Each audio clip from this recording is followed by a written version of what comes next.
Lo tau gak sih tanda-tanda kiamat yang udah terjadi sekarang, Son? Yang pertama tuh ada Ka'bah dikelilingi oleh bangunan-bangunan tinggi katanya. Itu sekarang udah mulai banyak tuh Ka'bah yang dikelilingin bangunan-bangunan tinggi. Bahkan Menara Jam Mekah itu katanya adalah gedung tertinggi keempat di dunia saat ini. Itu ada di dekat sekali dengan Mekah itu. Orang berlomba-lomba membangun bangunan itu salah satu tanda kecil dari kiamat itu sendiri. Oke, yang kedua nih, katanya tanah Arab kembali hijau katanya. Dan itu pernah kejadian kan? Tanah Arab tiba-tiba hijau. Tapi kan kebanyakan itu sebenarnya rekayasa ya. Betul. Rekayasa. Artinya yang dimaksud hijau di sana adalah hijau yang itu karena kuasa Tuhan, bukan hijau karena kuasa manusia atau karena musim, karena hal-hal yang sifatnya hukum alam. Bukan rumput gitu ya maksudnya ya. Sama misalnya dibilang salah satu tanda kiamat itu adalah ada banyak orang yang mengaku nabi. Nah sekarang kan banyak kan orang ngaku nabi. Udah banyak sih itu. Di Depok tuh pernah kan? Ada di Indonesia aja ada beberapa orang yang ngaku nabi.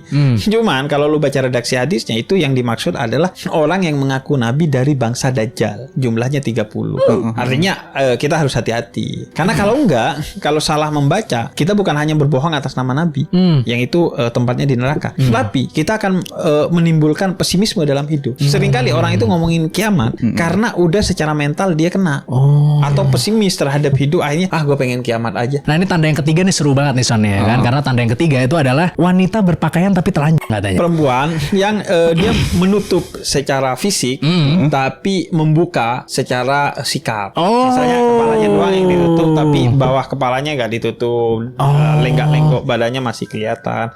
Atau kepalanya ditutup, badannya ditutup, terhormat tapi omongannya gak terhormat, pola pikirnya gak terhormat, kemudian pola rasanya gak terhormat, ketemu orang ngomongin orang lain. Oh selanjutnya nih, banyak pasar bermunculan. Sekarang kan zaman sekarang, pasar udah ada di mana-mana kan. Anytime. Wah, di mana-mana di HP lu ada pasar. Nah, e-commerce termasuk juga. Betul. E-commerce ya kan. Gue gak mau bangun stereotip negatif tentang pasar, karena kita hidup juga butuh pasar ya. Nabi katakan pasar itu tempatnya setan. Karena seringkali di pasar ada perilaku-perilaku kemaksiatan secara ekonomi dan bisnis, nyuri timbangan, menipu orang. Makanya pada akhirnya pasar itu sesuatu yang bebas nilai.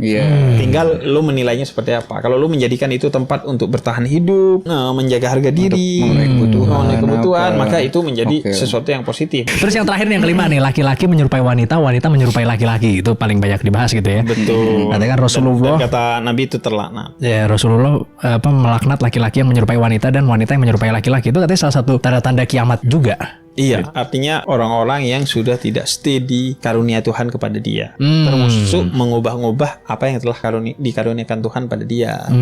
Misalnya udah dikasih hidung begini, diubah lagi, ikut standar manusia lain.